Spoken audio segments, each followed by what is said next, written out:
I am the eclectic doctor. My interests are various, and where they intersect is where I love to be. In this video, we will be talking about variables, a key element in all programming languages. For the computer to be useful, it needs to be able to remember things. Some of those things need to be stored long-term, like a saved file full of data that you do not want to have to recreate every time you start up the computer. Inside our programs, we want to remember things for differing amounts of time, but the main thing is that no matter what we are trying to remember, we need to know how to find it. I like to think of memory and even hard disk storage through the filing cabinet analogy. And I have a couple such cabinets in my home, but the one I like the most is right down here, a drawer in my desk where I keep all my course notes and research articles, making them easily accessible.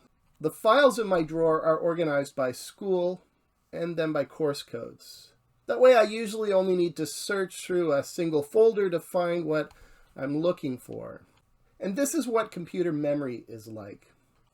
We organize blocks of memory as places where we can store data. We remember where these blocks of memory are located. Often simply we give its address a name so that we can easily find it again whenever we need to use it. This concept works for both simple variables all the way up to complicated data collections. The address of each of these memory locations tells us where it starts, and if we know what kind of data is in that location, we can easily retrieve it. In fact, we can revisit our variable as often as we like. We can even store a new value in that location whenever we need to. The benefit of working with memory this way is that the content truly can be variable. I like to break this down with a visual. We start with some data that we would like to store. This could be a number, a character, a string of characters, or even a shopping list. It does not matter. When we know what we want to store, we can create a container to store our data, a block of memory. We just need to answer a few questions. The first is, what type of data are we storing? And the second is, how big is the data that we are storing? In many computer languages, we can do all this just by naming a space in memory. When we have a storage space ready for our data, then we can store our data as values in memory.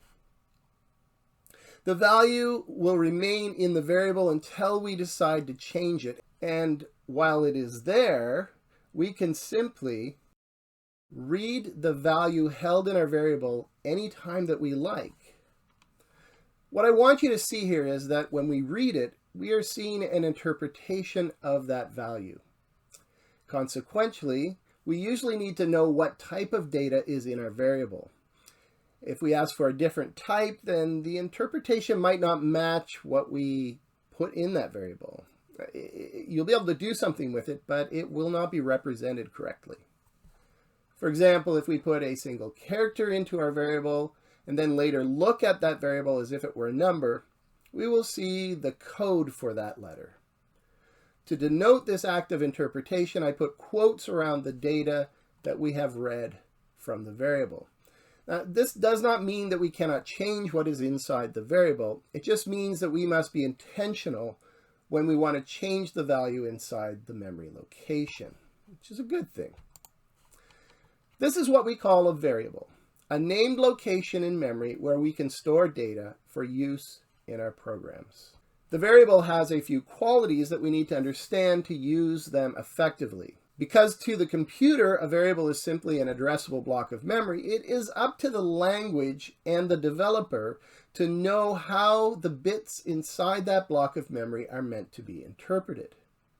And languages give us the tool of type. All variables have a type. And there are two main categories of types that we need to know about. The primitive type is a type that is predefined by the language itself. Mostly, these are simple types like integer numbers and single characters, but modern languages tend to add more complex types to their list of primitives, such as strings of characters in JavaScript. When you learn a new language, it is good to look up what the primitive types are and how they work in that language. And because a type is just a block of memory, we can also have derived types that we ourselves define. We can describe the derived types as collections of primitives, like what we did in our previous video by creating a structure for the cards in our card deck containing two primitive integer values. The boon of languages is that they make dealing with the composite parts of a complex type a lot more intuitive for us than trying to work on how to break up a complex block of memory simply by hand. We could certainly do that because a type implies a set or quantifiable size that an instance of data of that type will occupy in memory. It's known. If our type has two integers, like our cards, we just need to know the size of the first integer to get to the second one. Primitives have set sizes based on the language and the compiler or interpreter that we're using.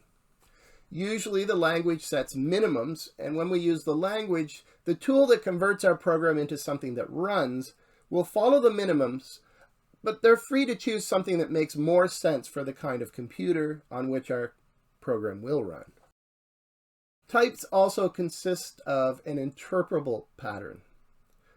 The problem with variables being just a block of memory full of ones and zeros is that the same block of memory could be broken up into two integers or possibly four characters or even a single large floating point number. Because we give the variable a type, we also have a template for how to recognize how that block of memory needs to be interpreted. Now, not all languages have the same primitive types. The most common primitives are integers, real numbers, characters, and null. Integers are fine for representing non-fractional numbers, and the computer most naturally works with integers. But if we want to represent precise numbers, or even really large numbers, we need to use a special format called the floating point number. So named because it has a decimal place that can appear anywhere it is needed in the stored number. It can float. Characters are small numbers which correspond to a character typically from the ASCII table. Some modern languages have made derived types, like strings, to function like primitive types, meaning they behave naturally in the language and usually include a set of useful functionalities built right into the variable. A good example of this is JavaScript, which has a primitive string type. Some lower level languages like C don't have a primitive string type. They force us to define strings as an array of characters that we terminate with a null character, at least typically. Boolean, when it is present, has only two possible values, true or false. Address variable types are used to hold memory addresses to memory locations. We'll talk more about this in the Programming Chops section of this series. Finally, there is usually a primitive type for a variable containing no value. We call this null or void. Derived variable types combine, in different ways, primitive types. For example, an array is a set of elements all sharing the same data type. In our example last week, we made an array of card types, where a card was a data structure containing two integers. If you remember, I said that an array starts at 0 in C. That is because if we add 0 bytes to the address, we get to the first element. And if we add the size in bytes of one of the elements, then we get to the second element, and so on.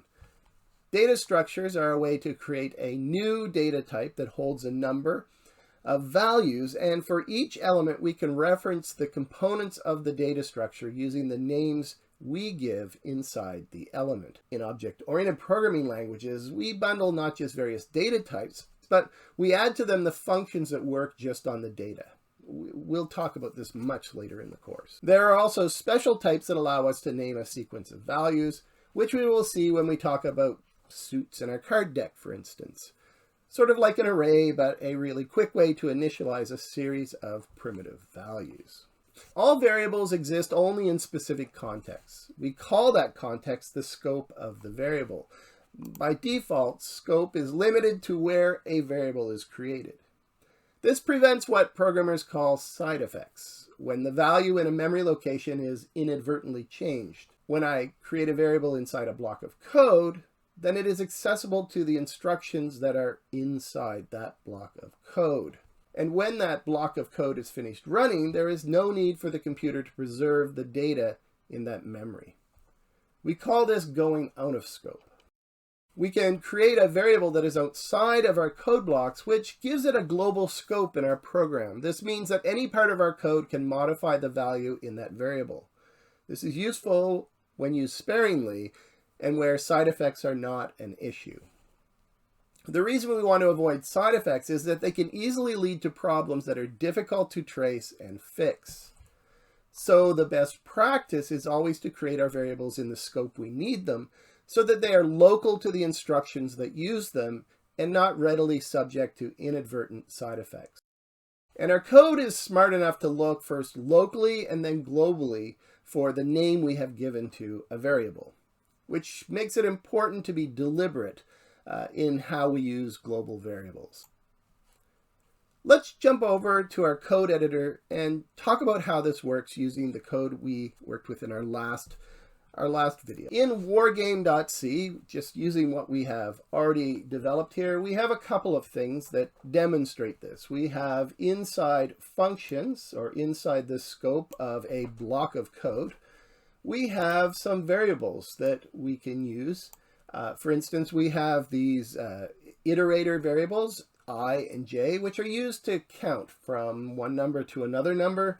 And we also have a dec offset, which we use to actually reference where we are looking in the array of cards. Those values, I, j, and dec offset, are not available to be used outside of that function. If I were to say, try and print out the, I'm going to go %d, just the whatever the value of I is, and I'm going to just put a new line character so it goes to the next line. But if I were to do this and I were to say I, then I'm going to have a bit of a problem because I, it's underlined here in my editor, it's not defined. It doesn't exist in this scope of code. It exists up here when this is running, but when I come back, all of that stuff is no longer valid. It is out of scope. And so when I try and compile this, for instance, so let's take a look at what happens when I compile this program in C. So I'm going to use GCC. I'm going to tell it what standards I'm using. Tell it to be really picky. And I'm going to go wargame.c. So you can see that we have an error. And the error is in line 63, which is where we wrote our new line of code, and it's saying that I haven't declared I. It doesn't exist in this scope. So because it was not defined, I can comment out this code. I will Control Shift A. Whoops. Alt Shift A. And I'm going to comment it out, and then I'm going to try running it again. Oh, I need to save my code. That's something that happens a lot, but now it works fine, and if we run it, it shows our deck of cards that we saw in our last exercise. So let's close this, and we're going to take a look at one more thing in here. I have a structure that I've declared, and I've said that its size, its new type, I'm creating this type, it has 2 integers in it, so it needs enough space to store 2 integers. But then I create an array of these integers. I say there's 52 cards in my deck, 0 through 51. So I'm going to create enough space for 52 2-integer size spaces in memory. And I'm going to use the size of the structure to actually figure out where 1, 2, 3, 4, and 5, where all the elements are. This is a global variable. Let's just put a little comment around that. So we have a global variable here that is called deck of cards, 52 spaces long, and it contains these structures that hold a value in a suit. And if I were to add in something else, for instance, say I wanted to also have an integer that was the color of the card, for instance, I could add that in, and now everything will still work, but it will hold 3 integers. So just so you can see that we're defining a complex data type, and we're creating another complex data type out of it, and they're all available at a global level. When we create it at a global level, the advantage is that we do not need to pass it into the function or create it in the function or replicate it, however we're going to get there. We can just use that particular global variable to get the value.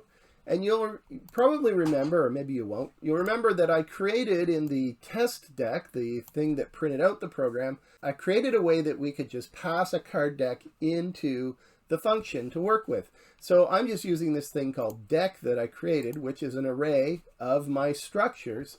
And when I call that function, I send it the address of where that array starts.